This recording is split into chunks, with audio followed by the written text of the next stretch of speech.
La útil inutilidad de la literatura. Gavroche, en efecto, estaba en su casa. Oh, utilidad increíble de lo inútil. Víctor Hugo, Los Miserables. 1. Quien no es. En un relato autobiográfico, Vincenzo Padula, un clérigo revolucionario que vivió en un pueblo de Calabria entre 1819 y 1893, recuerda la primera lección de vida aprendida en familia, cuando todavía era un joven estudiante. Tras dar una respuesta insatisfactoria a una insidiosa pregunta de su padre, ¿cómo es que en el alfabeto de cualquier lengua la A va antes y la E después? El seminarista escucha con viva curiosidad la explicación que le ofrece su progenitor. En este mundo miserable el que ha es, y el que no ha, no es. Por eso la letra A precede siempre a la letra E. Pero hay algo más. Quienes no tienen constituyen, en la sociedad civil, la masa de las consonantes, porque consuenan con la voz del rico y se conforman a sus actos, y el rico es la vocal, y sin ella no creo que la consonante pueda sonar. A casi 2 siglos de distancia, la imagen de una sociedad dicotómica rígidamente diferenciada en amos y siervos, en ricos explotadores y pobres degradados a la condición de animales, tal como la había descrito Padula, no corresponde ya, o apenas, al retrato del mundo en el que vivimos. Persiste, sin embargo, en formas muy distintas y más sofisticadas, una supremacía del tener sobre el ser, una dictadura del beneficio y la posesión que domina cualquier ámbito del saber y todos nuestros comportamientos cotidianos. El aparentar cuenta más que el ser. Lo que se muestra, un automóvil de lujo o un reloj de marca, un cargo prestigioso o una posición de poder, es mucho más valioso que la cultura o el grado de instrucción. 2. Los saberes sin beneficios son inútiles. No por azar en las últimas décadas a las disciplinas humanísticas se las considera inútiles, se las margina no solo en los programas escolares, sino sobre todo en los capítulos de los presupuestos estatales y en los fondos de las entidades privadas y las fundaciones. ¿Para qué gastar dinero en un ámbito condenado a no generar beneficios? ¿Por qué destinar fondos a saberes que no aportan un rápido y tangible rendimiento económico? En este contexto basado exclusivamente en la necesidad de pesar y medir con arreglo a criterios que privilegian la cuantitas, la literatura, pero el mismo discurso, como veremos enseguida, podría valer para otros saberes humanísticos, así como para los saberes científicos, sin un propósito utilitarista inmediato. Puede, por el contrario, asumir una función fundamental, importantísima. Precisamente el hecho de ser inmune a toda aspiración al beneficio podría constituir por sí mismo una forma de resistencia a los egoísmos del presente, un antídoto contra la barbarie de lo útil que ha llegado incluso a corromper nuestras relaciones sociales y nuestros afectos más íntimos. Su existencia misma, en efecto, llama la atención sobre la gratuidad y el desinterés, valores que hoy se consideran contracorriente y pasados de moda. 3. ¿Qué es el agua? Una anécdota de Foster Wallace. Por este motivo, al inicio de cada año académico, me gusta leer a mis alumnos un pasaje de un discurso pronunciado por David Foster Wallace ante los graduandos del Kenyon College, en Estados Unidos. El escritor, muerto trágicamente en 2008, a los 46 años, se dirige el 21 de mayo de 2005 a sus estudiantes, refiriendo una breve historia que ilustra de manera magistral el papel y la función de la cultura. Había una vez 2 peces jóvenes que iban nadando y se encontraron por casualidad con un pez más viejo que nadaba en dirección contraria. El pez más viejo los saludó con la cabeza y les dijo: «Buenos días, chicos. ¿Cómo está el agua?». Los 2 peces jóvenes siguieron nadando un trecho. Por fin, uno de ellos miró al otro y le dijo: «¿Qué demonios es el agua?». El mismo autor nos brinda la clave de lectura de su relato. El sentido inmediato de la historia de los peces no es más que el hecho de que las realidades más obvias, ubicuas e importantes son a menudo las que más cuesta ver y las más difíciles de explicar. Como les sucede a los dos peces más jóvenes, no nos damos cuenta de qué es en verdad el agua en la que vivimos cada minuto de nuestra existencia. No tenemos, pues, conciencia de que la literatura y los saberes humanísticos, la cultura y la enseñanza, constituyen el líquido amniótico ideal en el que las ideas de democracia, libertad, justicia, laicidad, igualdad, derecho a la crítica, tolerancia, solidaridad, bien común, pueden experimentar un vigoroso desarrollo. 4. Los pescaditos de oro del coronel Buendía. Permítaseme detenerme un momento en una novela que ha hecho soñar a varias generaciones de lectores. Pienso en Cien años de soledad, de Gabriel García Márquez. Quizás sea posible reencontrar en la lúcida locura de Aureliano Buendía la fecunda inutilidad de la literatura. Encerrado en su taller secreto, el coronel revolucionario fabrica pescaditos de oro, a cambio de monedas de oro, que después se funden para producir de nuevo otros pescaditos. Círculo vicioso que no escapa a las críticas de Úrsula, a la mirada afectuosa de la madre que se preocupa por el futuro del hijo. Con su terrible sentido práctico, ella, Úrsula, no podía entender el negocio del coronel, que cambiaba los pescaditos por monedas de oro, y luego convertía las monedas de oro en pescaditos, y así sucesivamente, de modo que tenía que trabajar cada vez más a medida que más vendía, para satisfacer un círculo vicioso exasperante. En verdad, lo que le interesaba a él no era el negocio sino el trabajo. Por lo demás, el coronel mismo confiesa que sus únicos instantes felices, desde la tarde remota en que su padre lo llevó a conocer el hielo, habían transcurrido en el taller de platería, donde se le iba el tiempo armando pescaditos de oro. Había tenido que promover 32 guerras, sigue aclarando García Márquez, y había tenido que violar todos sus pactos con la muerte y revolcarse como un cerdo en el muladar de la gloria, para descubrir con casi 40 años de retraso los privilegios de la simplicidad. Es probable que el acto creativo que da vida a lo que denominamos literatura se base precisamente en esta simplicidad, motivada tan solo por un auténtico gozo y ajena a cualquier aspiración al beneficio. Un acto gratuito, exento de finalidad precisa, capaz de eludir cualquier lógica comercial, inútil, por lo tanto, porque no puede ser monetizado, pero necesario para expresar con su misma existencia un valor alternativo a la supremacía de las leyes del mercado y el lucro. 5. Dante y Petrarca. La literatura no debe someterse al lucro. Sobre estos temas, por lo demás, se habían expresado ya con claridad también algunos padres fundadores de la literatura occidental. Por citar solo un ilustre ejemplo, Dante condena en el Convite a aquellos pseudo-literatos que no adquieren las letras para su uso, sino solo para servirse de ellas con ánimo de lucro. Y como reproche de ellos, afirmo que no deben ser llamados letrados, porque no adquieren las letras para su uso, sino para ganar dineros o dignidades con ellas. De la misma manera que no debe ser llamado citarista quien tiene la cítara en casa para prestarla a cambio de dinero, y no para usarla tocando. Las letras, por lo tanto, nada tienen que ver con fines utilitaristas e indignos ligados a la acumulación de dinero. El mismo Petrarca consagra al amor desinteresado a la sabiduría una serie de reflexiones en prosa y en verso, orientadas a denunciar el desprecio de la turba extraviada, que solo vive para amasar riquezas. Pobre y desnuda vas, filosofía, dice la turba atenta al vil negocio. En este célebre soneto del cancionero, el poeta anima a un ilustre amigo suyo a no abandonar la empresa magnánima de componer obras, aunque la dura fatiga vaya a ser recompensada, en el mejor de los casos, tan solo con la noble gloria del mirto y el laurel. La gula, el sueño y las ociosas plumas toda virtud del mundo han desterrado, y así nuestra natura perdió casi su camino vencida en la costumbre. Y está tan apagado el buen influjo del cielo, que lo humano configura, que por cosa admirable se señala quien quiere de Helicón que nazca un río. ¿Qué anhelo de laurel? ¿Y cuál de mirto?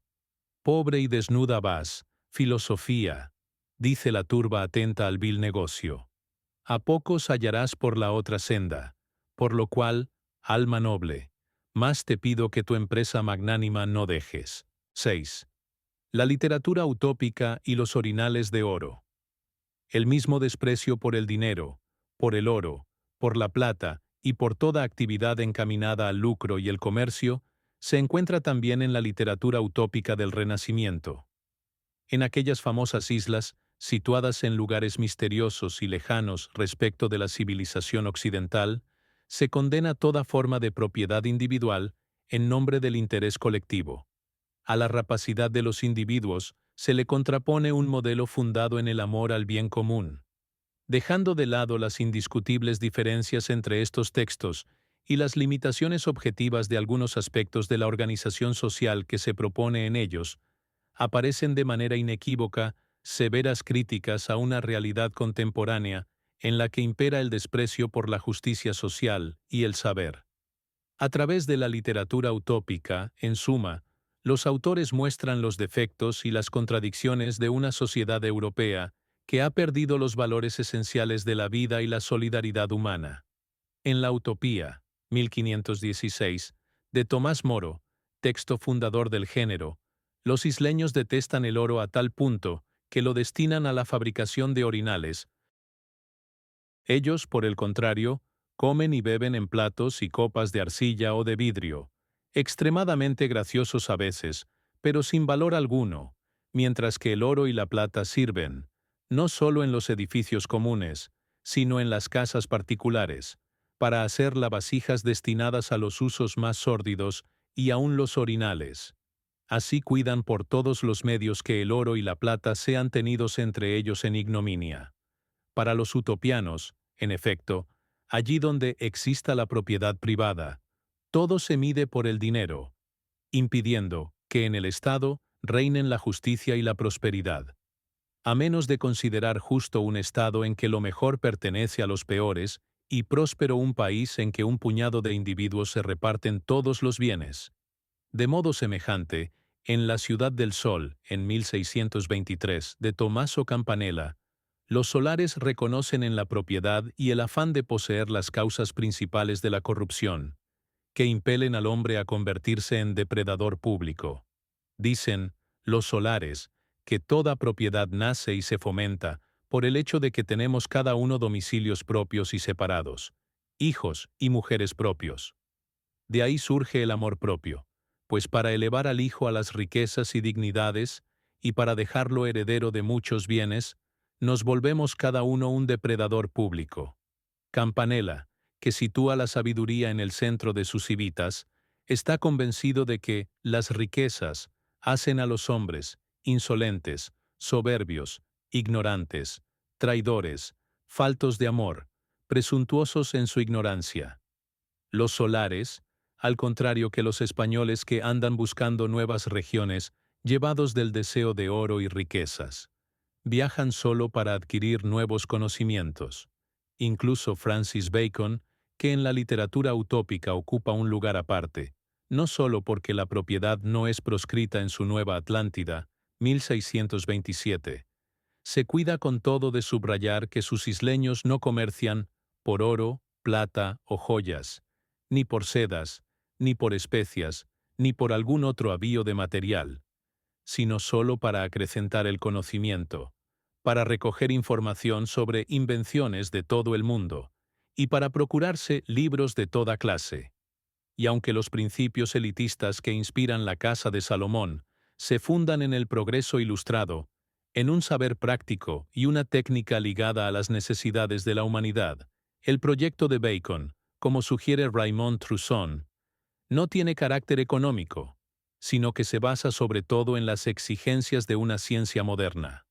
Perseguir el bienestar, permitir la circulación del oro y la plata, significa también ajustar cuentas con las ambigüedades de la técnica y con los peligros de la corrupción.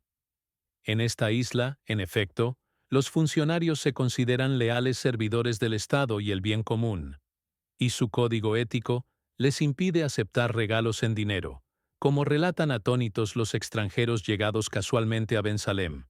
Con esto nos dejó, el funcionario, y cuando le ofrecimos algunos pistoletes, Dijo riendo que no debía ser pagado 2 veces por un solo trabajo, dando a entender, opino yo, que tenía un salario suficiente del Estado por sus servicios, porque, como aprendí más tarde, a un oficial que aceptaba recompensas le decían pagado 2 veces.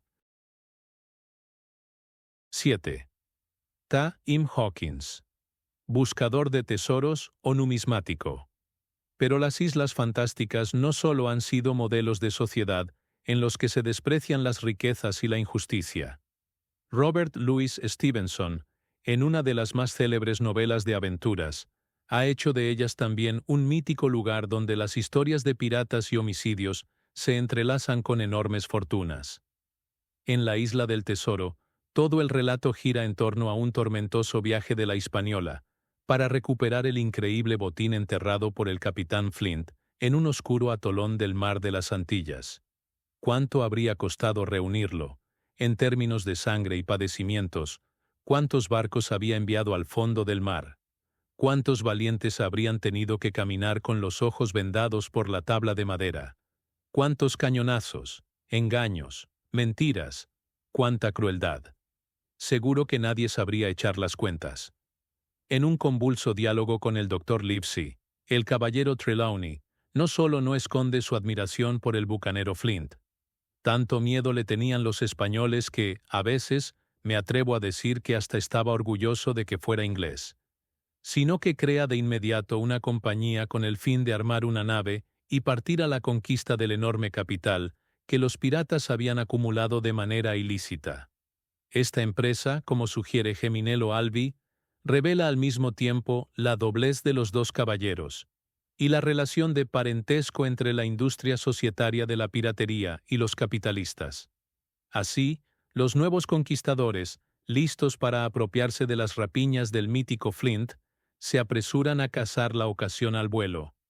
«Dinero», exclamó Mr. Trelawney. «¿Es que no conoce la historia? ¿A qué cree usted que se dedicaban esos bribones? ¿Qué otra cosa podría interesarles excepto el dinero? ¿Por qué otra cosa se arriesgarían a perder el miserable pellejo si no por dinero?» También el joven Hawkins, protagonista de la novela, se embarca con sus socios, y después de haber superado 1000 travesías y haber arriesgado muchas veces la vida, el muchacho finalmente llega a la gruta donde habían escondido el colosal botín. Pero entonces el lector se enfrenta a un golpe de efecto. Una vez ha tomado posesión de la fortuna reunida sin escrúpulos por los corsarios, Jim empieza a embalar los tesoros para transportarlos a la nave, mostrando una total indiferencia por el valor material de las monedas. Era una colección muy extraña. En lo tocante a la variedad de monedas era como el tesoro de Billy Bones, pero era mucho más grande y mucho más variado, y creo que pocas veces he tenido mayor placer que el que me proporcionó la clasificación de aquellas monedas. Inglesas, francesas, españolas, portuguesas, del rey Jorge, luises, doblones y guineas de A2, moidores y sequíes. Retratos de todos los monarcas europeos durante los últimos 100 años. Raras monedas orientales que mostraban extraños haces de cuerdas o trozos de tela de araña. Monedas redondas y cuadradas. Monedas con un agujero en medio, como para llevarlas colgadas del cuello. Todas las monedas del mundo, según creo, estaban representadas en aquella colección. En cuanto al número, eran como las hojas de otoño, de modo que me dolía la espalda de tanto agacharme, y me dolían los dedos de manipularlas para contarlas. Al final de un tormentoso recorrido iniciático en el que aprende sobre todo a conocer los distintos rostros del mal, el muchacho protagonista de la novela mira aquellas piezas de oro y plata con el estupor del numismático principiante, sin experimentar ninguna atracción por el poder adquisitivo que comportan. A diferencia de los ávidos miembros de la tripulación, se entretiene en catalogar las monedas, fascinado por la variedad de las caras de los soberanos representados y por la extrañeza de los dibujos grabados. Como si su valor, exento de cualquier interés económico, se limitara exclusivamente a la esfera histórico-artística. Tantos riesgos para descubrir, al final de la aventura, que el verdadero tesoro no consiste en los doblones y los sequíes, sino en la cultura de la que ellos mismos son expresión. Así, en sintonía con la convicción de Stevenson, manifestada explícitamente en otros sitios, de que el ser es más valioso que el tener, en el misterioso atolón de las Antillas Jim, entiende, gracias a una inútil curiositas, que aquellos grabados valen mucho más que su cotización venal, porque, además de testimoniar diversas expresiones de lo bello, documentan también momentos memorables de las vicisitudes de pueblos y reinos. Ya inmune a la fiebre del oro, en las líneas finales, confiesa no sentir ninguna pena por los lingotes que han quedado sepultados en la isla. Por lo que yo sé, los lingotes de plata y las armas están todavía donde Flint los dejó, bajo tierra. Por mí ahí pueden seguir. Ni arrastrado por una yunta de bueyes me llevarían de regreso a la maldita isla. 8. El mercader de Venecia. La libra de carne. El reino de Belmonte. Y la hermenéutica del Sileno. Pero también Shakespeare imagina un reino inmune a la fiebre del beneficio. En la tierra firme véneta se ubica uno de los dos escenarios en los que se ambienta la trama de El mercader de Venecia. En el fantástico reino de Belmonte, en efecto, el oro y la plata se desprecian, como se infiere de los versos contenidos en los cofres ligados a la elección del futuro marido de la bella y sabia Porcia, el príncipe de Marruecos, que prefiere abrir el cofre de oro con la inscripción «Quien me elija, obtendrá lo que muchos desean», en vez de encontrar el retrato de la anhelada esposa, sufrirá la befa de los versos redactados en un pergamino inserto en los ojos vacíos de una podrida calavera. No todo lo que brilla ha de ser oro. Siempre oíste decir al mundo a coro. Ha vendido su vida mucha gente por mirarme por fuera solamente.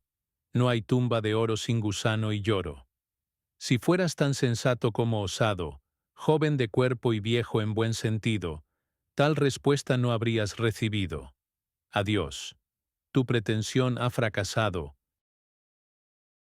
La misma suerte corresponde al príncipe de Aragón, atraído por el cofre de plata en el que está grabada la promesa: quien me elija, obtendrá tanto como merece. Y en lugar de obtener a Porcia, recibirá un áspero reproche. 7 veces el fuego me ha probado. 7 veces probada es la razón que nunca se equivoca en su elección. Hay quien tan solo sombras ha besado, quien es feliz con solo sombra al lado, y hay tontos de preciosa tontería plateada, y así pasa con este. Da igual que esposa contigo se acueste. Tu cabeza será siempre la mía, así que vete. Cesa en tu porfía. Entre tantos pretendientes, solo el letrado Basanio sabrá elegir con acierto. Sus palabras, de hecho, parecen anticipar los versos que hallará escondidos, poco después, en el cofre de plomo, en el cual está grabada la advertencia: quien me elija, debe dar y arriesgar todo lo que tiene. Así, las apariencias exteriores pueden ser menos de lo que son. El mundo siempre se engaña con el ornamento. En la justicia, ¿qué alegato hay tan manchado y corrompido que, sazonado con voz graciosa, no oscurezca la apariencia del mal?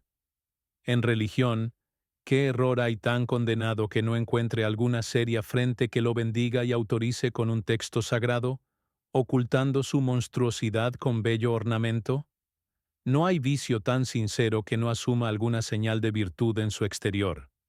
¿Cuántos cobardes cuyos corazones son tan falsos como escaleras de arena ostentan en sus barbillas las barbas de Hércules y del ceñudo Marte, cuando, si se les explora por dentro, tienen unos hígados tan blancos como la leche, y asumen las excrescencias del valor solo para hacerse temer? Basanio no desea acumular dinero y no se cuida de su patrimonio. No ignoras, Antonio, cuánto he perjudicado mi hacienda por mostrar un aspecto más lujoso de lo que me permitían continuar mis escasos medios.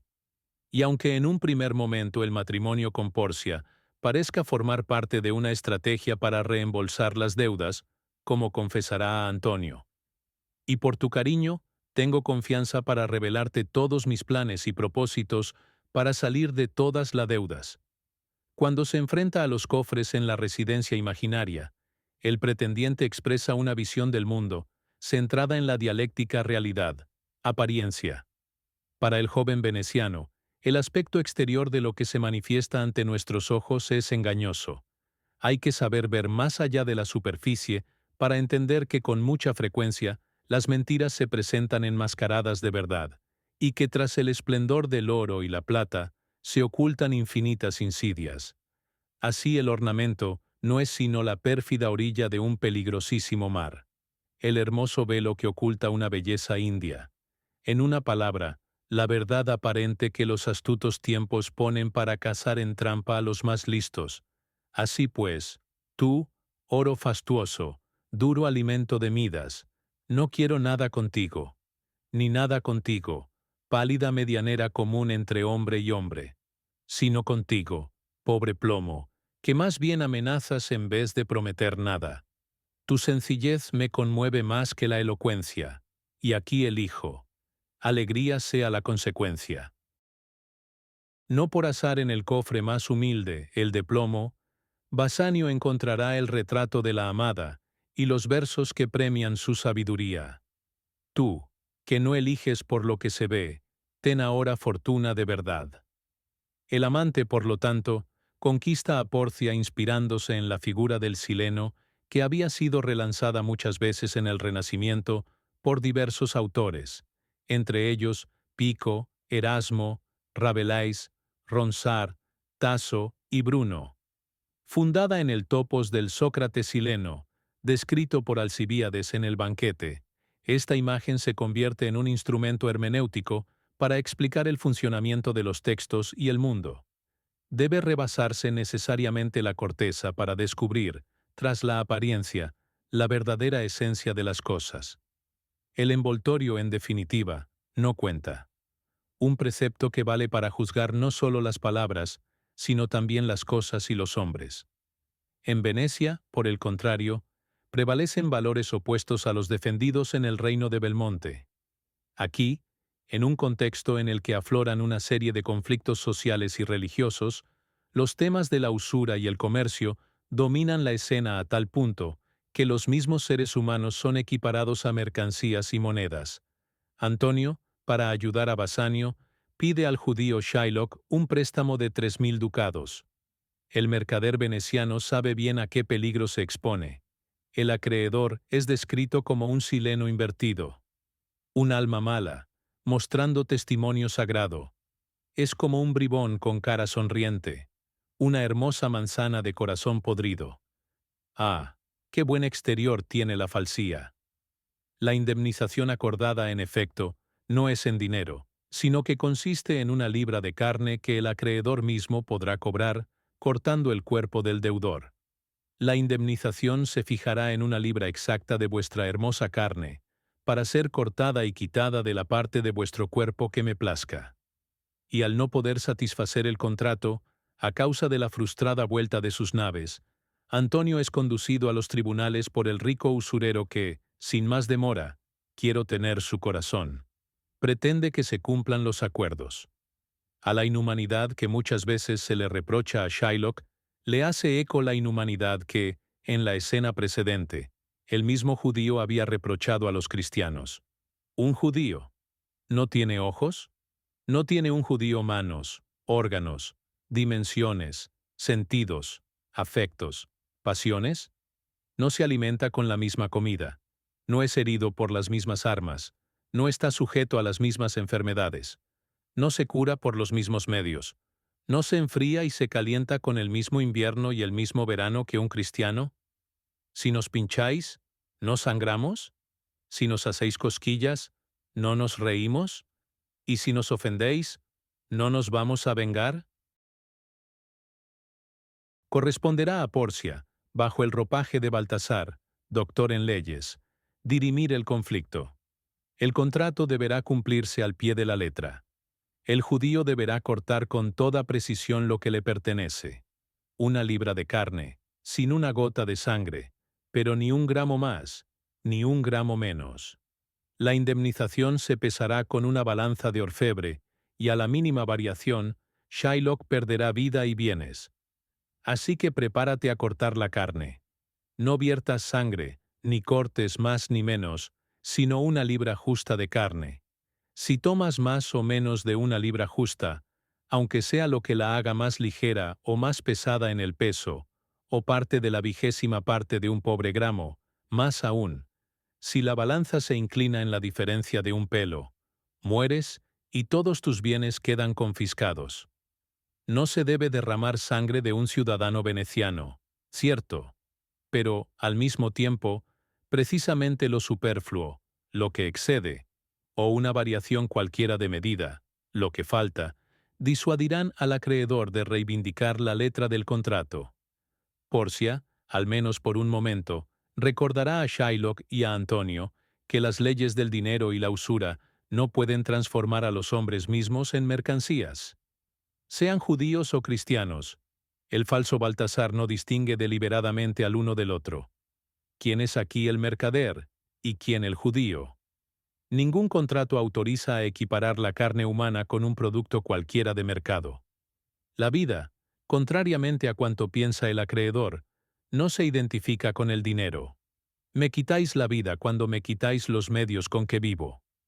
Y la bella señora del reino de Belmonte lo atestigua en primera persona, cuando rechaza cualquier compensación por su trabajo. Bien pagado queda el que queda bien satisfecho.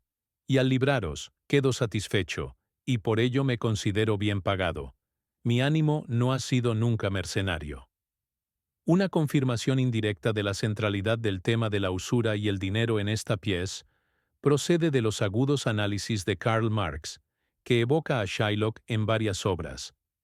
Dejando de lado la controvertida interpretación de su concepción de la cuestión judía, Marx está convencido de que el protagonista de El mercader de Venecia se convierte en la encarnación del capitalismo, marcando la transición del usurero al acreedor moderno.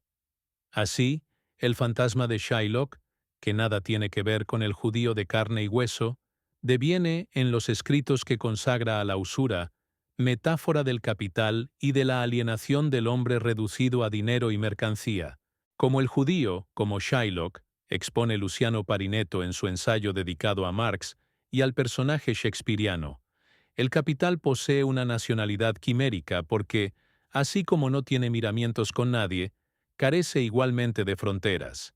Dentro o fuera de la nación pretende su libra de carne. Por eso el judío fabulado, apátrida por definición, lo personifica tan ejemplarmente. Es una ulterior corroboración de cuanto Marx había escrito en 1843. La quimérica nacionalidad del judío es la nacionalidad del comerciante, del hombre de negocios en general. Ante el ambiguo juego de los opuestos que Shakespeare escenifica hábilmente en esta misteriosa y compleja comedia, creo que la hermenéutica del Sileno puede ayudar a entender las inversiones entre realidad y apariencia, entre verdad y ficción. Un juego, como oportunamente ha puesto de relieve Franco Marenco, que compromete también la esencia misma de la palabra, cuyo sentido oscila entre el valor literal y el figurado.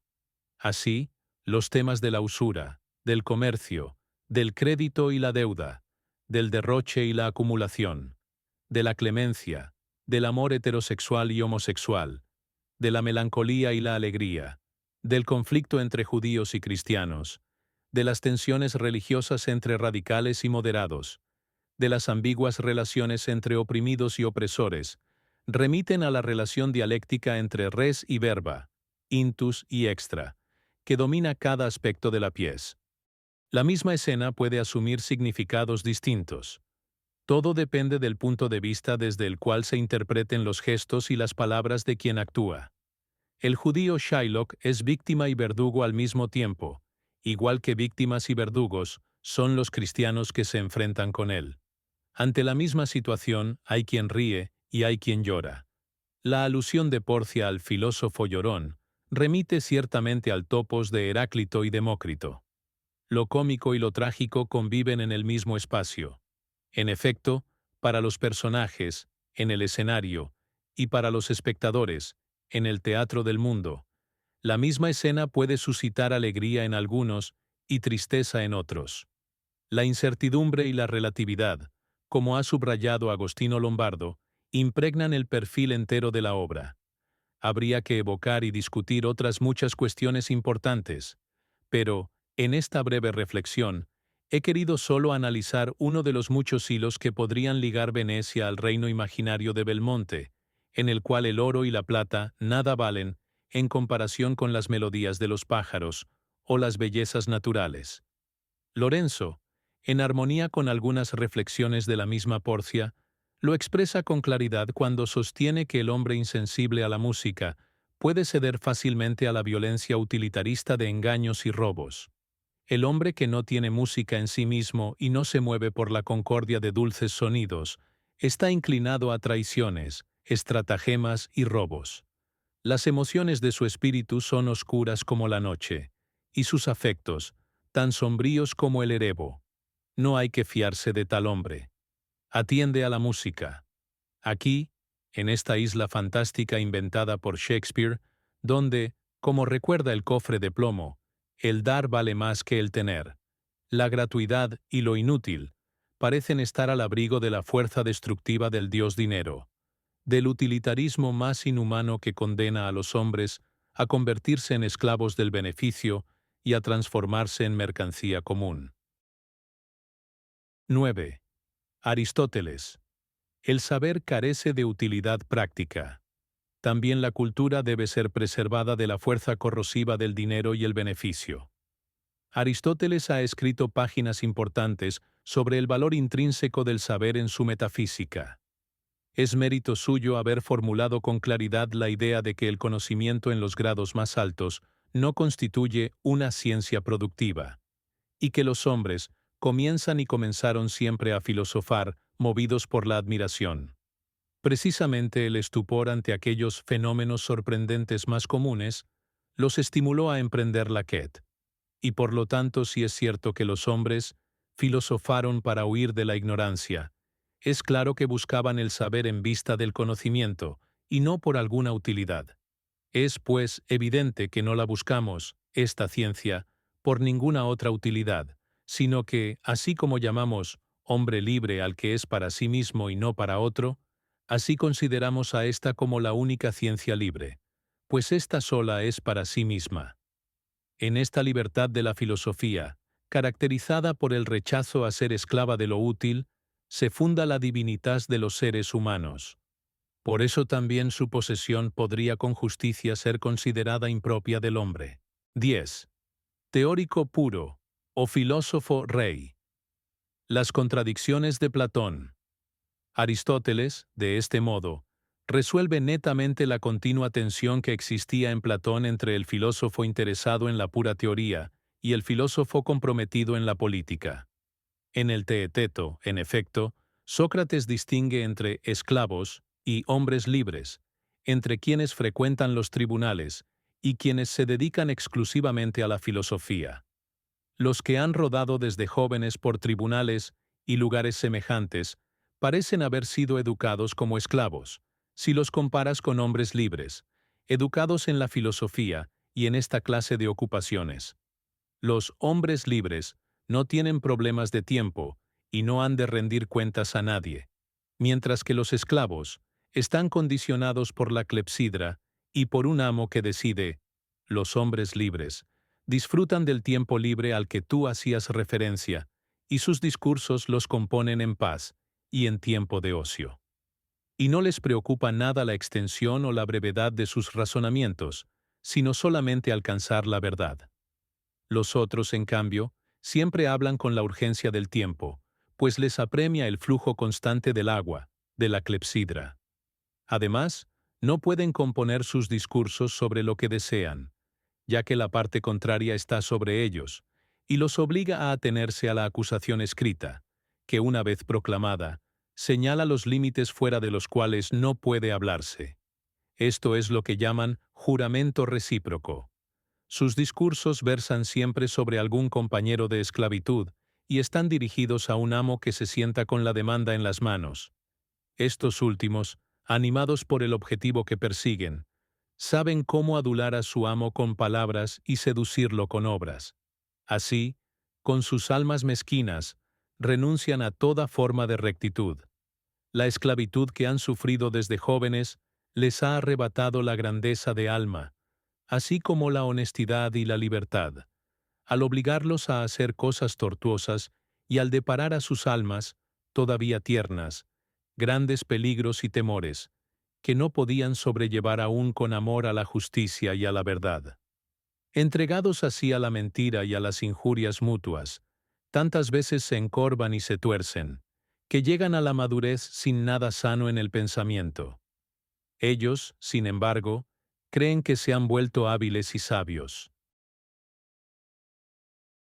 Los verdaderos filósofos, por su parte, desconocen desde su juventud el camino que conduce al ágora, y no saben dónde están los tribunales ni el consejo, ni ningún otro de los lugares públicos de reunión que existen en las ciudades. No saben qué son las intrigas para ocupar los cargos, ni acuden a las reuniones, ni a los banquetes y fiestas que se celebran con flautistas. Consideran que todas estas cosas tienen muy poca o ninguna importancia, y vuelan hacia lo alto, estudiando los astros, más allá de los cielos, e investigando la naturaleza entera de los seres que componen el todo.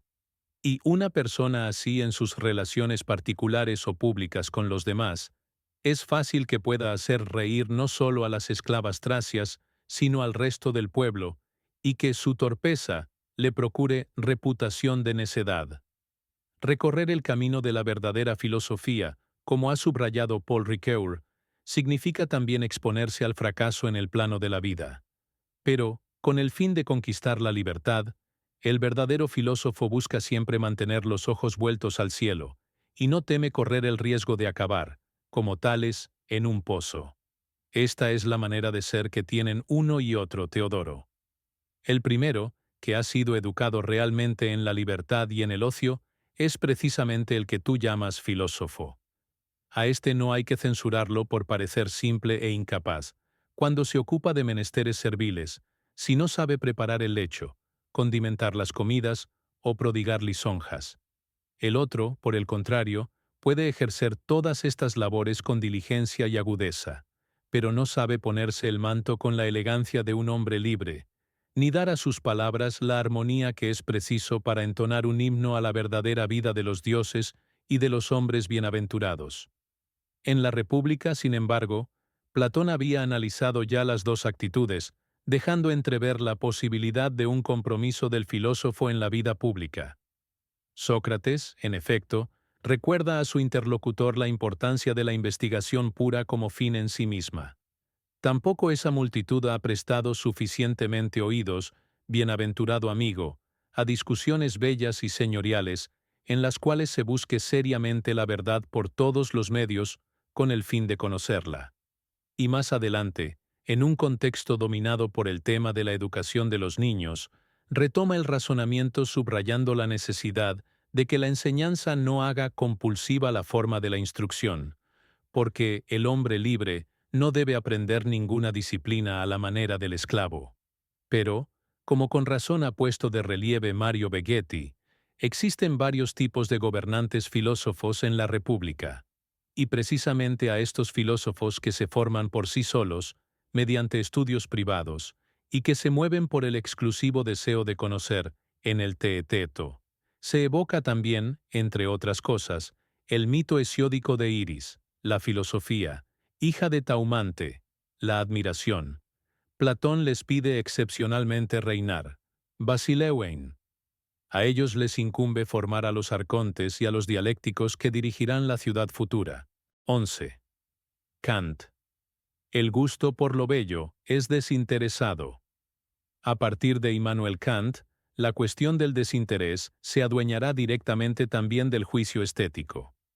En las primeras páginas de la Crítica del Juicio, 1790, el filósofo alemán sostiene que la apreciación de la representación de un objeto puede ir acompañada de placer, por muy indiferente que me sea lo que toca a la existencia del objeto de esa representación.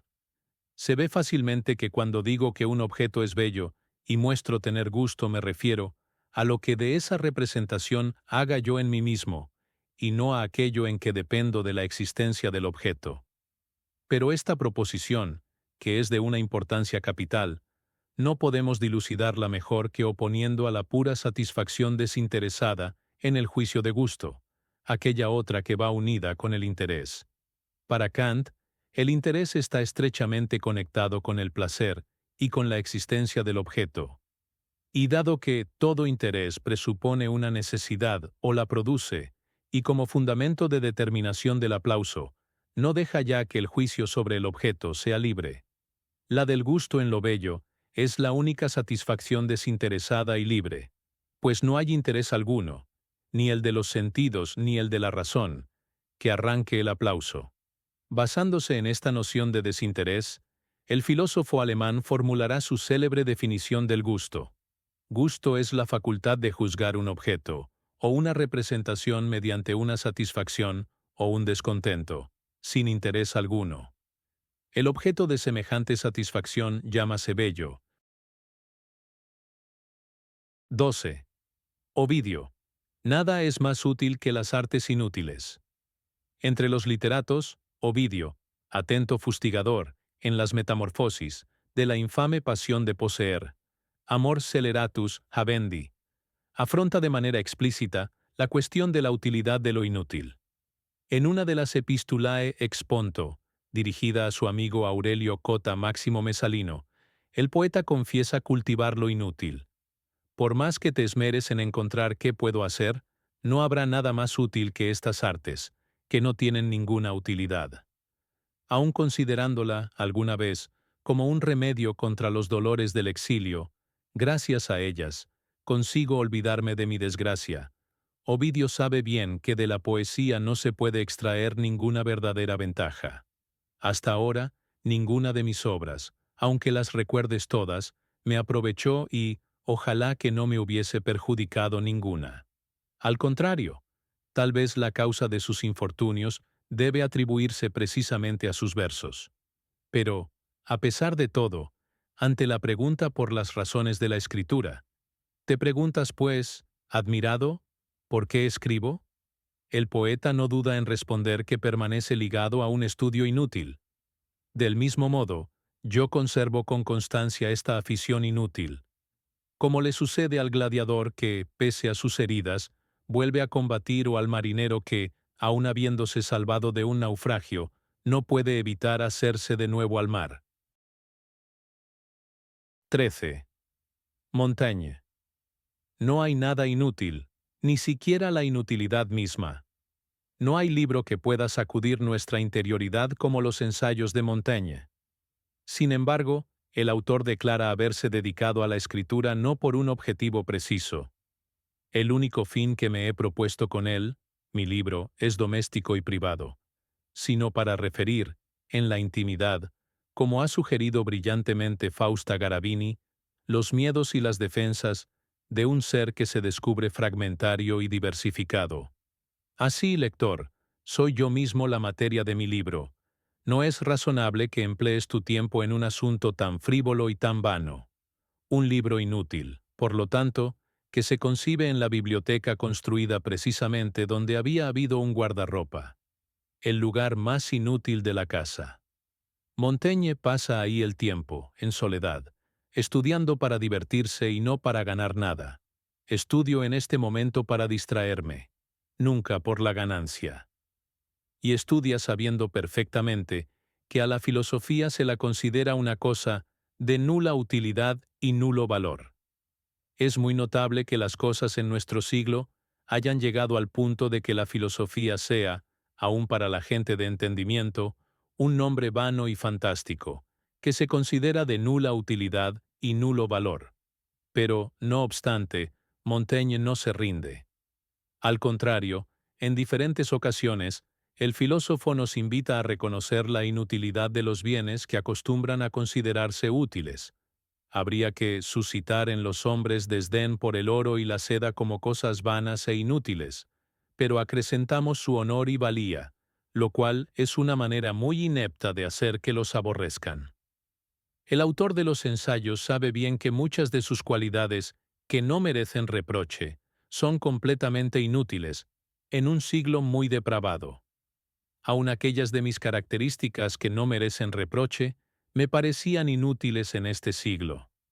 A la facilidad de mi comportamiento la habrían llamado cobardía y debilidad. A la lealtad y la conciencia las habrían considerado llenas de escrúpulos y superstición. A la franqueza y la libertad, importunas, irreflexivas y temerarias. Lejos de cualquier alarde, los ensayos se presentan como un testimonio. Y la preocupación de sus familiares, que temían, para el joven Michel, un futuro marcado por la inutilidad. Nadie predecía que llegara a ser malo, sino inútil. No era a fin de cuentas infundada, en vista de los signos precoces de un fuerte interés por el ejercicio de la escritura. Pero debería haber alguna coerción legal contra los escritores ineptos e inútiles, como la hay contra los vagabundos y holgazanes. Yo y 100 más seríamos alejados de las manos de nuestro pueblo. No es una burla. Ciertamente, no hay que tomar siempre a Montaigne al pie de la letra, como con acierto sugiere André Tournon al comentar los pasajes citados. Pero la conciencia de su inutilidad, dado que me encuentro inútil para este siglo, me entrego a aquel otro, puede convivir muy bien con su convicción de que en la naturaleza nada es inútil, ni siquiera la inutilidad misma.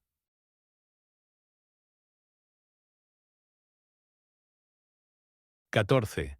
Leopardi, Flaneur. La elección de lo inútil contra el utilitarismo de un siglo soberbio y estúpido. Entre 1831 y 1832, Giacomo Leopardi proyecta, junto a su estimado amigo Antonio Ranieri, un periódico semanal, Lo Spettatore Fiorentino, que pretende ser inútil. En el preámbulo, en efecto, el autor declara: reconocemos con franqueza que nuestro periódico no tendrá ninguna utilidad. En un siglo enteramente dedicado a lo útil, cobra fundamental importancia llamar la atención sobre lo inútil. Y creemos razonable que en un siglo en el que todos los libros, todos los pedazos de papel impresos, todas las tarjetas de visita son útiles, aparezca finalmente un periódico que hace profesión de ser inútil, porque el hombre tiende a distinguirse de los demás, y porque, cuando todo es útil, no queda sino que uno prometa lo inútil para especular. Convencido de que lo placentero es más útil que lo útil, Leopardi ve sobre todo en las mujeres, indiferentes a toda lógica productivista, las destinatarias ideales del semanario. Y no lo hace por galantería, sino porque es verosímil que las mujeres, al ser menos severas, se muestren más condescendientes con nuestra inutilidad. El proyecto, naturalmente, no obtiene los permisos necesarios de las autoridades florentinas y muere antes de nacer. Pocos años antes, en 1827, el poeta de Recanati trabajaba en la realización de una enciclopedia de los conocimientos inútiles, que tampoco llegó nunca a materializarse, de la que habla en una carta al editor Stella del 13 de julio de 1827. Su vivo interés por la inutilidad expresa la desazón de un literato que se halla inmerso en una sociedad dominada por negociantes y otros hombres dedicados a hacer dinero. Una sociedad en la que el hombre se identifica con el dinero, hasta el punto de que los hombres, que discrepan en todos los otros temas, están de acuerdo en la estima del dinero. Es más, se puede decir que, en sustancia, el hombre es el dinero, y no otra cosa que el dinero, razón que, a juzgar por 1000 indicios, es tenida por el género humano como un axioma constante, máxime en nuestros tiempos. Mientras, en compañía de la industria, la bajeza del alma, la frialdad, el egoísmo, la avaricia, la falsedad y la perfidia mercantil, todas las cualidades y las pasiones más depravadoras y más indignas del hombre civilizado, se mantienen con vigor y se multiplican sin fin. Pero las virtudes siempre se están esperando. Por medio de su filosofía de lo inútil, Leopardi no solo busca defender la supervivencia del pensamiento, debe prometerse lo inútil para especular, sino que además pretende reivindicar la importancia de la vida, de la literatura, del amor, de los engaños de la poesía, de todas las cosas consideradas superfluas. En suma, empieza a asquearme el soberbio desprecio, escribe Leopardi en una carta enviada desde Florencia a Pietro Giordani el 24 de julio de 1828, que aquí se profesa por todas las cosas bellas y por toda literatura, sobre todo porque no me entra en la cabeza que la cumbre del saber humano consista en saber política y estadística. Al contrario, considerando filosóficamente la inutilidad casi perfecta de los estudios hechos desde la época de Solón, para obtener la perfección de los estados civiles y la felicidad de los pueblos, me da un poco de risa este furor de elucubraciones y cálculos políticos y legislativos. Sucede así que lo placentero me parece más útil que todas las cosas útiles, y la literatura útil de una forma más verdadera y cierta que todas estas aridísimas disciplinas, la política y la estadística. Pero el poeta de Recanati, como más tarde recordará él mismo en algunos versos de El pensamiento dominante, sabe que vive en una época enemiga de la virtud, en la cual la obsesiva búsqueda de lo útil ha terminado por volver inútil la vida misma. A esta edad tan soberbia que se nutre de vanas esperanzas, y ama lo vano y la virtud persigue, que reclama lo útil, estulta, y no ve que la vida en más inútil siempre se convierte. Superior yo me siento. Un utilitarismo, asociado con una errónea idea de progreso, cada vez más exaltado en las columnas de los periódicos, como Leopardi mismo denunciará también en la Palinodia al marqués Gino Caponi. Cada diario, en varias lenguas, en varias columnas, en cada campo lo promete al mundo con concordia. Y universal amor, férreas vías y múltiples comercios, vapor, imprenta y cólera a los más lejanos climas, pueblos, unirán. Y por estos motivos, poco antes de morir, en una estrofa decisiva de la retama, describirá su siglo como soberbio y estúpido. 15. Théophile Gautier. Todo lo que es útil es feo, como las letrinas.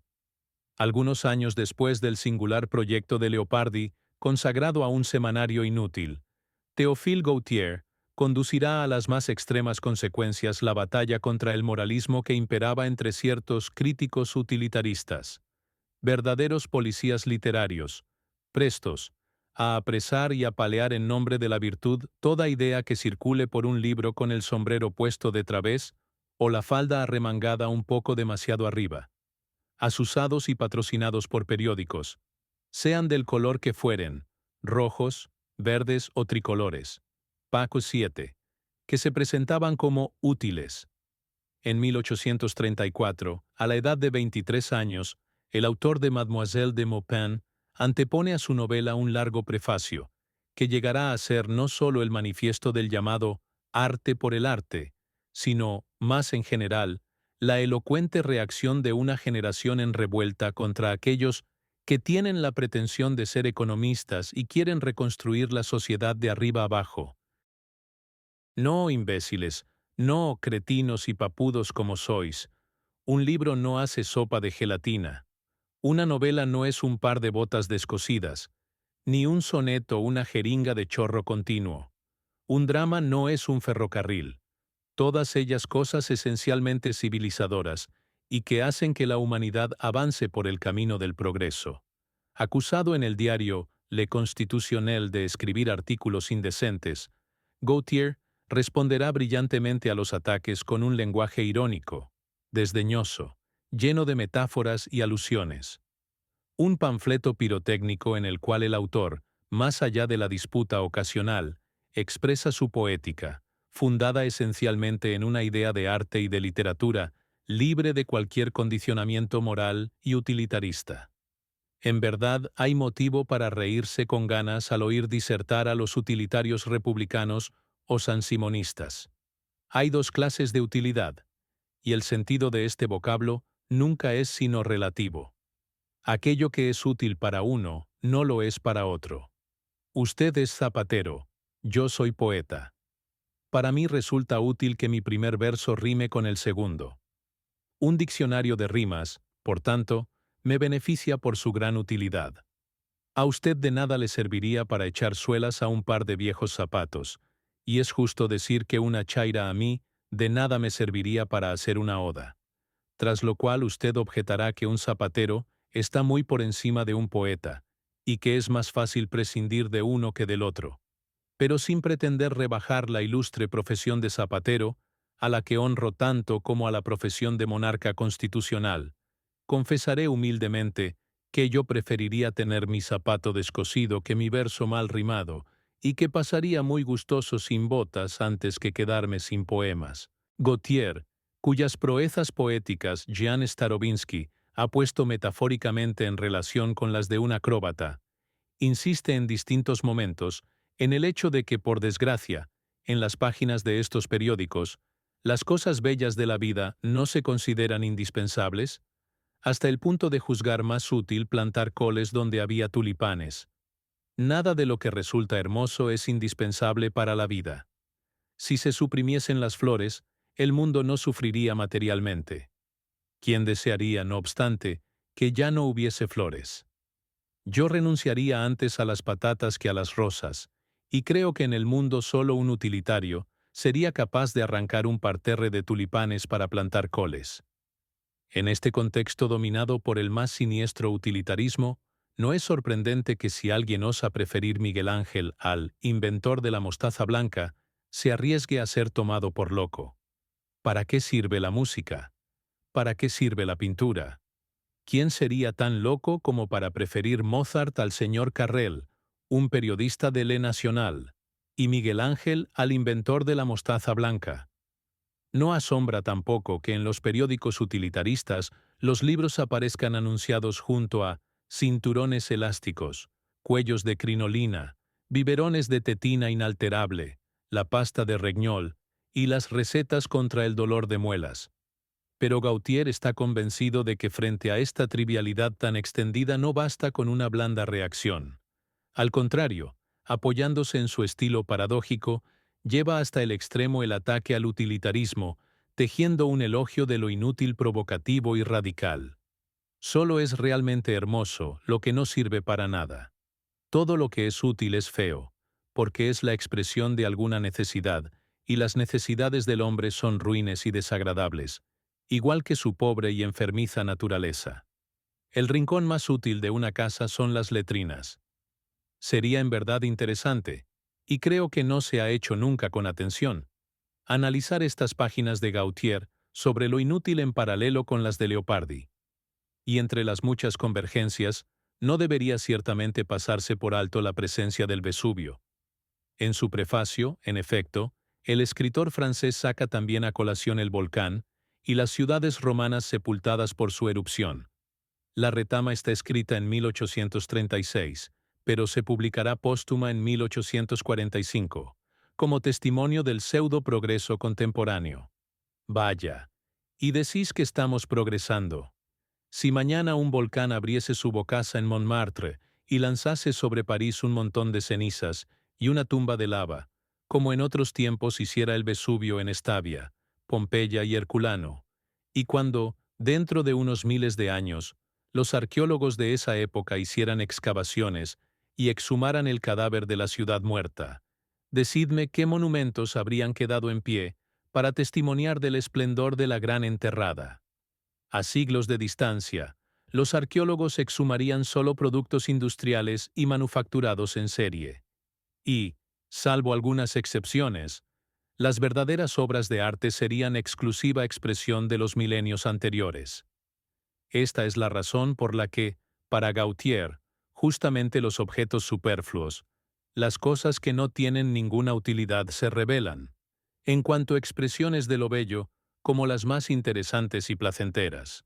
Yo, mal que les pese a esos señores, soy de aquellos para quienes lo superfluo es lo necesario. Prefiero las cosas y las personas en razón inversa a los servicios que me puedan prestar. Prefiero a cualquier jarrón que me sea útil, uno que sea chino, sembrado de dragones y mandarines, que no sirve para nada. Renunciaría muy gustoso a mis derechos de ciudadano y súbdito francés por contemplar un auténtico cuadro de Rafael. Aunque no sea un diletante, prefiero el sonido de un mal violín o de una pandereta al de la campanilla del señor presidente. Vendería mi calzón por tener un anillo y mi pan por tener mermelada. Ved, pues, cómo los principios utilitarios están muy lejos de ser los míos, y que no seré nunca redactor de un periódico virtuoso. Ya 2 años antes, en el prefacio al Albertus, Gautier había expresado conceptos similares, y a quien le preguntaba para qué sirve una rima, le había respondido oponiendo lo bello a lo útil. ¿Para qué sirve esto? Sirve para ser bello. ¿No es suficiente? Como las flores, como los perfumes, como los pájaros, como todo aquello que el hombre no ha podido desviar y depravar a su servicio. En general, tan pronto como una cosa se vuelve útil, deja de ser bella. En los 2 prólogos, como hábil manipulador de la lengua, el joven escritor expresa poéticamente su pensamiento crítico. En el prefacio de Mademoiselle de Maupin, en particular, compitiendo con el novelista y el poeta, colorea verbos y adjetivos, modela metáforas y neologismos, habla del arte valiéndose sobre todo de una prosa felizmente creativa. Pero sería un error reducir este manifiesto a un simple elogio de la belleza como finalidad en sí misma. En su furibunda reacción frente a la exaltación de lo útil por lo útil, el moralismo y la literatura prostituida al comercio, trasluce siempre una idea noble del arte auténtico como resistencia contra la trivialidad del presente. El arte, había confesado en la frase final del prefacio al Albertus, es lo que mejor consuela de vivir.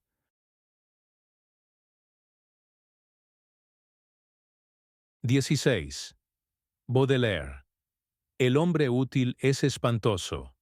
En los fragmentos de Con el corazón en la mano, Mon cœur mis à nu, Baudelaire, que dedica las flores del mal a Théophile Gautier, perfecto mago de las letras francesas, anota un pensamiento en el que se trasluce de manera aún más vigorosa su rechazo del utilitarismo. Ser un hombre útil me ha aparecido siempre como algo en verdad espantoso. Reflexiones análogas se encuentran en los esbozos de cohetes que deberían haber constituido, junto a Con el corazón en la mano, la base de una obra abierta a un viaje despiadado por la desazón de la vida.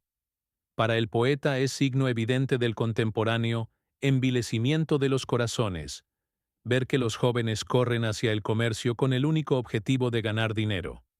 Cuando esto ocurra, el hijo huirá de su familia, pero no a los 18 años, sino a los 12, emancipado por su precocidad glotona.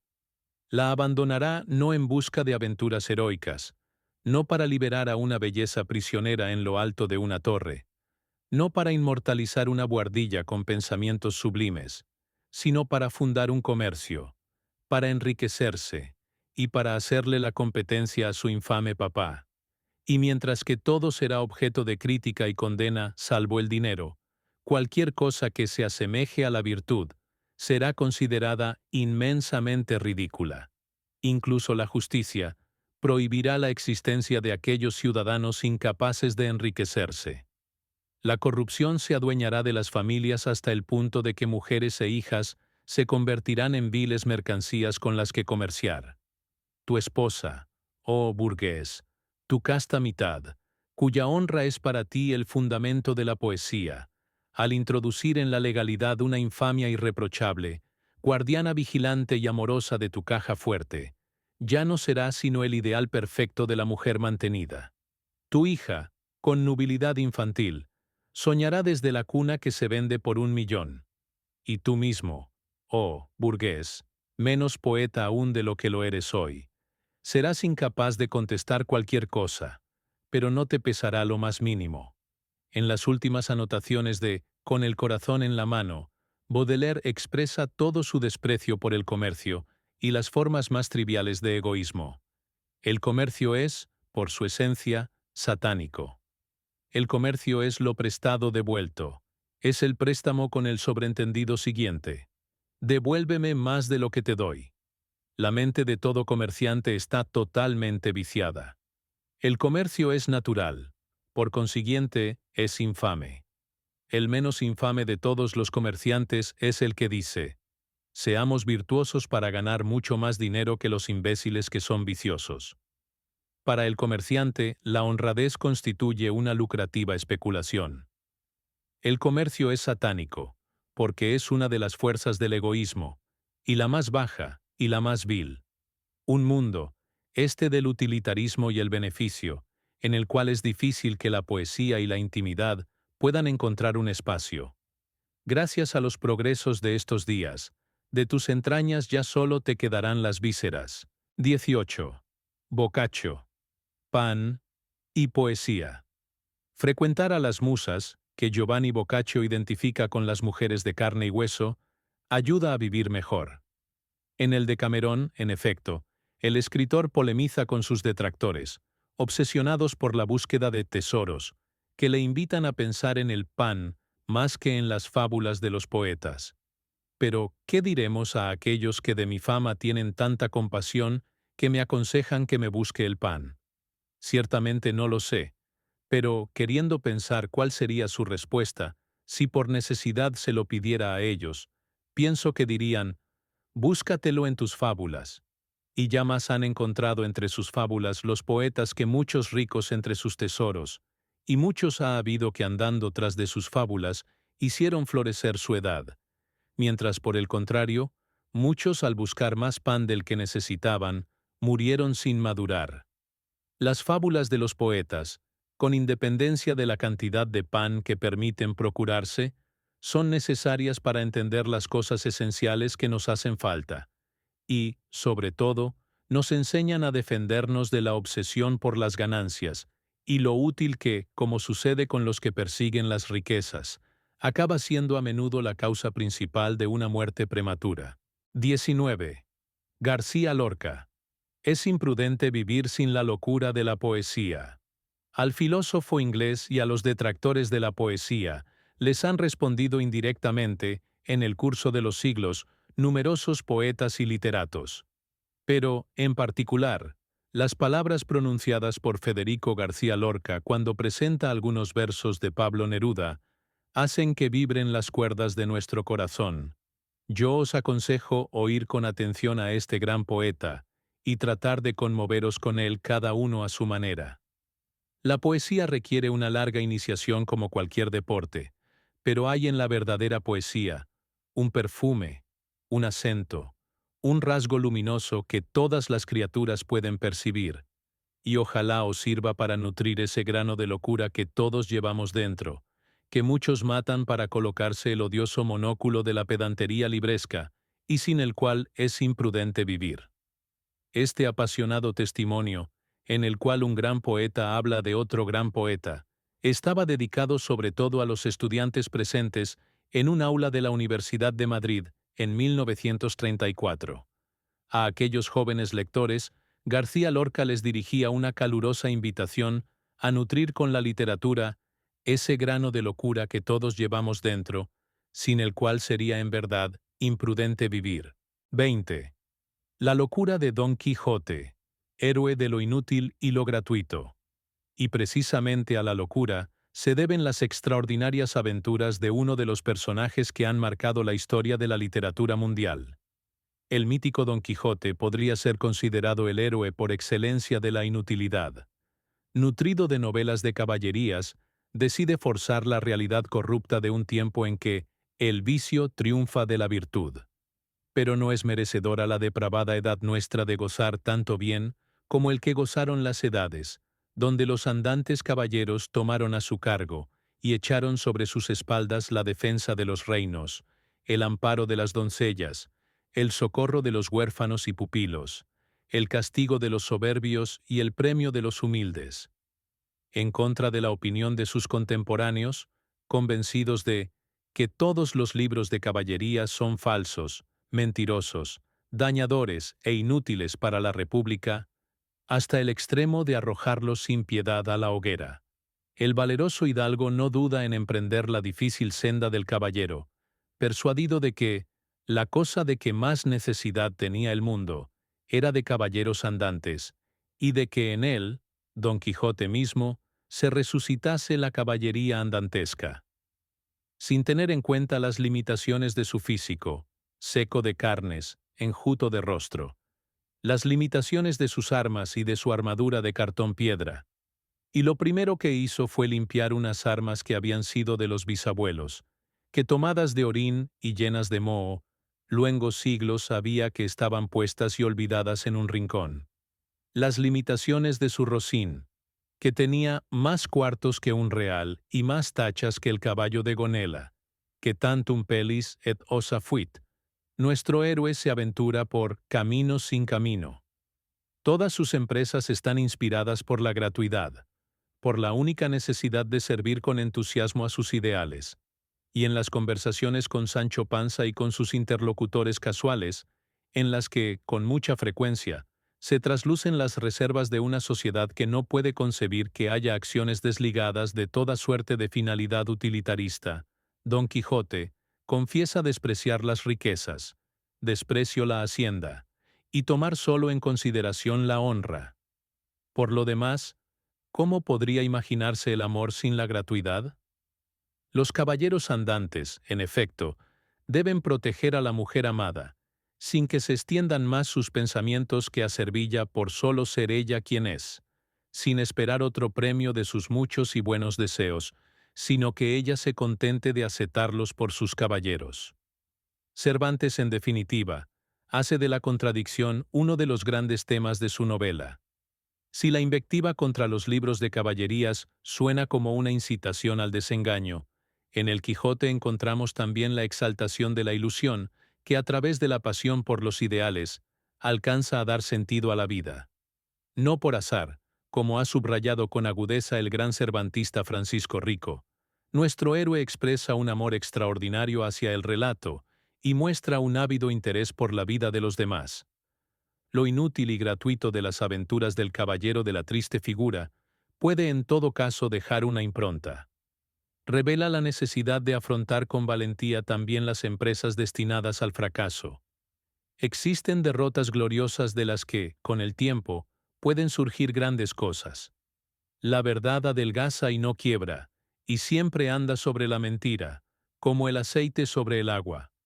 ¿Quién habría pensado nunca que el gesto de desafío de un muchacho chino desarmado frente a los tanques en la plaza Tiananmen de Pekín, en 1989, inmortalizado por el fotógrafo Jeff Widener, daría la vuelta al mundo para ser señalado por la revista Time, casi 10 años después, en 1998, como una de las empresas que han tenido mayor influencia en el siglo XX? 21. Los hechos. De Coketown. Las críticas de Dickens al utilitarismo. Nadie ha pintado mejor que Charles Dickens la guerra declarada contra la fantasía en nombre de los hechos y el utilitarismo. En la memorable ciudad de Coketown, admirablemente descrita en tiempos difíciles, todo está subordinado a la filosofía de lo útil. El gordo banquero Bounderby y el educador Gradgrind libran, con pleno convencimiento, una acérrima batalla cotidiana contra todo lo que pudiera ser un obstáculo para la realidad concreta y la producción. En la vida, caballero, lo único que necesitamos son hechos, nada más que hechos. Enemigo de una enseñanza abierta a la imaginación, los sentimientos y los afectos, Gradgrind es presentado con la regla, la balanza y la tabla de multiplicar siempre en el bolsillo, dispuesto a pesar y medir en todo momento cualquier partícula de la naturaleza humana para deciros con exactitud a cuánto equivale. Para él, educación y vida se reducen a números, a un caso de pura aritmética. De igual manera, a los jóvenes alumnos se los considera pequeños recipientes que iban a ser llenados hasta más no poder con hechos. Una escuela en perfecta sintonía con la misma Coketown, ciudad fábrica donde habitaban gentes que también se parecían entre sí, que entraban y salían de sus casas a idénticas horas, produciendo en el suelo idénticos ruidos de pasos, que se encaminaban hacia idéntica ocupación y para las que cada día era idéntico al de ayer y al de mañana, y cada año era una repetición del anterior y del siguiente. Nada material o espiritual tenía derecho a existir en esta comunidad si no era reconocido como un hecho. Hechos, hechos, hechos. No se advertía otra cosa en la apariencia externa de la población, y tampoco se advertía otra cosa que hechos en todo lo que no era puramente material. La escuela del señor M. Choa Child era toda hechos. La escuela de dibujo era hechos. Las relaciones entre el amo y el trabajador eran hechos, y todo eran hechos, desde el hospital de maternidad hasta el cementerio. Todo lo que no se podía expresar en números ni demostrar que era posible comprarlo en el mercado más barato para venderlo en el más caro, no existía. No existiría jamás en Coketown hasta el fin de los siglos. Amén. 22. Heidegger. Es difícil comprender lo inútil. Al tema de lo útil y lo inútil, en particular en el marco de una reflexión sobre la esencia de la obra de arte, ha vuelto en numerosas ocasiones Martin Heidegger. Me limitaré aquí a recordar tan solo una aguda reflexión desarrollada para explicar algunos pasajes de Ser y Tiempo. El filósofo la elabora en respuesta a Medard Boss, psiquiatra suizo-alemán, que lo había invitado a impartir en su casa de Solikon, cerca de Zúrich, una serie de seminarios sobre la fenomenología para un público de jóvenes psicoterapeutas. Durante unas vacaciones que pasan juntos en Taormina, entre el 24 de abril y el 4 de mayo de 1963, Boss pregunta a Heidegger sobre la esencia del ser humano y sobre la relación que este último establece con los demás. En un pasaje de la conversación, dedicado al Dasein, como ser en el mundo, como el ocuparse, besorgen, de cosas, y el asistir, sorgen für al otro, mitseyende, como el ser con los seres humanos que encuentra, Heidegger se detiene en la utilidad de lo inútil. Lo más útil es lo inútil. Pero experienciar lo inútil es lo más difícil para el ser humano actual. En ello se entiende lo útil, como lo usable prácticamente, inmediatamente para fines técnicos, para lo que consigue algún efecto, con el cual pueda yo hacer negocios y producir. Uno debe ver lo útil en el sentido de lo curativo, Heilsamen, esto es, lo que lleva al ser humano a sí mismo. En griego teoría, es la tranquilidad pura, la más elevada energía, energeia, el modo más elevado de ponerse a la obra, prescindiendo de todos los manejos, Machenschaften prácticos. El dejar presenciar, Anwesen lassen, del presenciar mismo. El filósofo alemán, buscando liberar la noción de utilidad de una exclusiva finalidad técnica y comercial, expresa claramente la dificultad general entre sus contemporáneos para entender la importancia de lo inútil. Para el ser humano actual, en efecto, es cada vez más complicado sentir interés por cualquier cosa que no implique un uso práctico e inmediato para fines técnicos. 23. La inutilidad y la esencia de la vida. Zhuangzi, y Kakuzo o Kakura. Se trata de una antigua cuestión que interesaba ya al sabio Zhuangzi, que vivió en el siglo IV a.C. En su obra más importante, en la que se habla de la naturaleza, de las incesantes metamorfosis y de la manera de vivir, el filósofo chino se detiene a menudo en el tema de la inutilidad. Hablando, por ejemplo, de la vida secular de un árbol, es, por lo visto, madera inútil. Así ha podido crecer tan corpulento. Por eso los hombres espirituales no quieren ser personas útiles. Muestra que con mucha frecuencia precisamente, ser buena madera es su desgracia. Y más adelante, en un brevísimo intercambio de frases con el sofista Hui Si, se subrayan los límites de una humanidad que pretende saber a la perfección qué es lo útil sin conocer, en cambio, la importancia de lo inútil.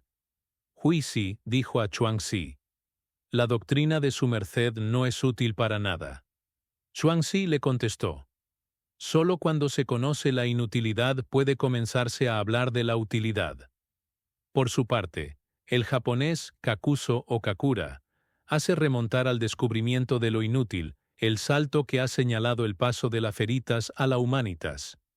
En su libro del té, 1906, en un apasionado capítulo dedicado a las flores, supone que la poesía amorosa tuvo origen en el momento mismo en el que nació el amor por las flores. Al ofrecer a su amada la primera guirnalda, el hombre primitivo se eleva sobre la bestia. Saltando sobre las necesidades burdas de la naturaleza, se hace humano. Percibiendo la sutil utilidad de lo inútil, entra en el reino del arte. Así, en definitiva, la humanidad ha sabido, con un simple gesto, aprovechar la ocasión para volverse más humana. 24. Eugene Ionesco. Lo útil es un peso inútil. Y al contrario, Eugene Ionesco dedica reflexiones extraordinarias, hoy más actuales que nunca, a una humanidad extraviada que ha perdido el sentido de la vida. En una conferencia dictada en febrero de 1961 en presencia de otros escritores, el gran dramaturgo reafirma hasta qué punto necesitamos la insustituible inutilidad. Mirad las personas que corren afanosas por las calles.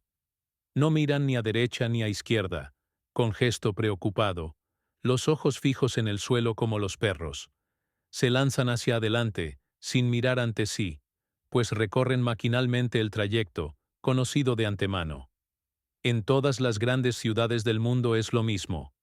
El hombre moderno, universal, es el hombre apurado, no tiene tiempo, es prisionero de la necesidad, no comprende que algo pueda no ser útil. No comprende tampoco que en el fondo, lo útil puede ser un peso inútil, agobiante. Si no se comprende la utilidad de lo inútil, la inutilidad de lo útil, no se comprende el arte. Y un país en donde no se comprende el arte es un país de esclavos o de robots. Un país de gente desdichada, de gente que no ríe ni sonríe. Un país sin espíritu, donde no hay humorismo, donde no hay risa, hay cólera y odio. El hombre moderno, que ya no tiene tiempo para detenerse en las cosas inútiles, está condenado a convertirse en una máquina sin alma. Prisionero de la necesidad, ya no está en condiciones de entender que lo útil puede transformarse en un peso inútil, agobiante, y que si no se comprende la utilidad de lo inútil, la inutilidad de lo útil, no se comprende el arte. Así, el hombre que no comprende el arte se vuelve un esclavo o un robot. Se transforma en un ser sufriente, incapaz de reír y gozar. Y al mismo tiempo, puede ser presa fácil de un fanatismo delirante. Pensemos, en las últimas décadas, en los fanatismos religiosos, o de cualquier rabia colectiva. Porque esta gente atareada, ansiosa, que corre hacia una meta que no es humana, o que no es más que un espejismo puede, súbitamente, al sonido de cualquier clarín, al llamado de cualquier loco o demonio, dejarse arrastrar por un fanatismo delirante, una rabia colectiva cualquiera, una histeria popular. Las rinocerontitis más diversas, de derecha y de izquierda, constituyen las amenazas que pesan sobre la humanidad que no tiene tiempo de reflexionar, de recuperar su serenidad o su lucidez.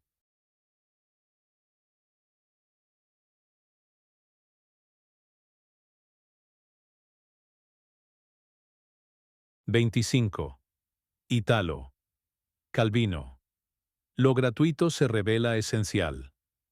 Agudo intérprete de las relaciones entre literatura y ciencia, Italo Calvino ocupa un lugar de primer plano entre los defensores de los saberes desinteresados. Nada es más esencial para el género humano, sugiere el novelista y ensayista italiano, que las actividades que parecen absolutamente gratuitas e inesenciales. Muchas veces el empeño que los hombres ponen en actividades que parecen absolutamente gratuitas, sin otro fin que el entretenimiento o la satisfacción de resolver un problema difícil, resulta ser esencial en un ámbito que nadie había previsto, con consecuencias de largo alcance. Esto es tan cierto para la poesía y el arte, como lo es para la ciencia y la tecnología. Y contra toda perspectiva utilitarista, Calvino nos recuerda que los clásicos mismos no se leen porque deban servir para algo.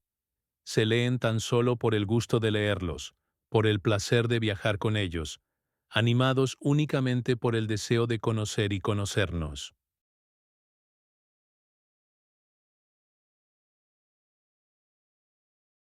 26. Émile Cioran y la flauta de Sócrates. A tal propósito, Émile Cioran, que dedicará después un breve párrafo de su breviario de podredumbre a la obsesión insípida por ser útiles, refiere en desgarradura que, mientras le preparaban la cicuta, Sócrates se ejercitaba con una flauta para aprender una melodía, y a la pregunta «¿Para qué te servirá?», El filósofo responde impasible, para saber esta melodía antes de morir. Y en el comentario a su aforismo, el escritor rumano intenta explicar la esencia del conocer. Si me atrevo a recordar esta respuesta, trivializada por los manuales, es porque me parece la única justificación seria de la voluntad de conocimiento, tanto si se practica en el umbral de la muerte como en cualquier otro momento. Para Cioran, toda forma de elevación presupone lo inútil, una excepción inútil, un modelo al que nadie haga caso. Ese es el rango al que debemos aspirar si queremos enaltecernos ante nosotros mismos.